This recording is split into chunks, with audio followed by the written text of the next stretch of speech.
Hello guys, magandang gabi ulit. Ayan, so meron na naman po tayong order para bukas. Ayan. So, yan, kita nyo dito, meron tayong box yan. Ito yung binidyo natin kanina. Okay, ito yung delivery, yung order na 13,000 na package Microtech XGR3. Ready na ito for delivery bukas. Meet up at Digos. Ayan, so this time, meron naman tayong order. Ayan, customer ito from Mintal, Davao City. Ayan. So, yung order niya po is yung 8,500 na package only. Ayan. So, sa 8,500 na package, ito yung makukuha ng customer natin from Mintal. Okay. Yung kasamang outdoor extender dyan is yung Compass EW71. Ayan. Ito yan. Okay. Dalawang tig 10 meters na Cat 6 LAN cable. Okay. Yung isang 10 meters na Cat 6 LAN cable yung ginamit natin for testing. Connected ito sa internet router ko. Ayan. Siyempre, yung 2x3 na tarpaulin. Wait lang. Okay. Ayan. So, kunin ko muna dito. Okay. Meron din akong stock kasi doon. Okay. Ayan. So, ito yung 2x3 na tarpaulin kasali.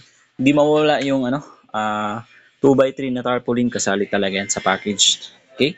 And then, syempre, yung ating vendor na curve box, naka-anti-hook na, and then naka-lay frame. Okay. Ayan. Sige, try natin mag-connect dito sa sa outdoor extender. Yung gusto ipangalan ng customer from Matina. Punta tayo sa isang phone. Okay, yung gusto niya ipangalan dyan. Wait lang, nasa na yun? Wait natin. Hindi pa nagpapakita. Ayan, so ito yun. Yan yung yung maling piso wifi. Ayan. Click tayo dyan. Click natin yung maling piso wifi. Ayan, wait natin na per second. Siyempre, as usual, magpa-pop up yan sa customer portal. Okay, click natin yung vendor rates again. Yan yung default rates. Again, pwede po yan ma-edit sa admin panel mismo ng vendor. If ano yung gusto nyong rates, pwede po yan baguhin. Okay? Ayan. Sige, click na tayo ng insert coin. Ayan. Ulog ako ng 20 peso coin. Okay, yung yung lumang 10 peso coin. Yung bagong 10 peso coin. Bagong 5 peso coin na lumang 5 peso coin. Okay, yung bagong 5 peso coin na circle. Tapos yung dalawa at saka yung dalawang bago at saka lumang 1 peso coin. Huli ko na. Ayan. 57, meaning tama ipagbasa. Click natin yung done. Ayan. So, as usual, mag-exit yan and then may magpa-pop up sa taas. Okay? Play tayo ng video. Ayan, kita nyo sa taas. Connected tayo sa maling piso wifi. Ayan. So, wait natin. Punta tayo sa PeerTuber. Okay? Ayan.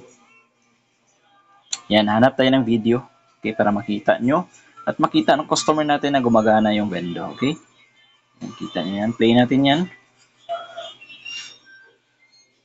This video is brought to you by Scout Eyes. If you're a talented footballer and you want to get yourself in front of a scout, ayan, so kita nyo, nag-play yung video. Ayan, hanap tayo ulit.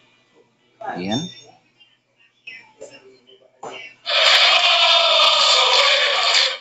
Hi, welcome along to AFTV. Some breaking news all around. Well, actually, there's a couple of bits of breaking news, but the one I'm going to go with first of all. Ayan, so kita nyo, nag-play ulit yung video. And then, connected tayo sa maling piso wifi, meaning gumagana yung vendor. Okay?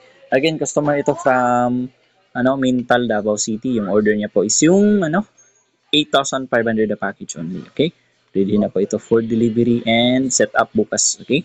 Ayan, again po, free delivery tayo, no hidden charges. Okay? If ano yung order ng customer, example is yung 8,500 na package, yan lang po yung babayaran ng customer. Okay? No hidden charges po. Ayan. So, kung gusto niyo po pala mag-inquire regarding sa mga packages natin, feel free to contact po. Ayan.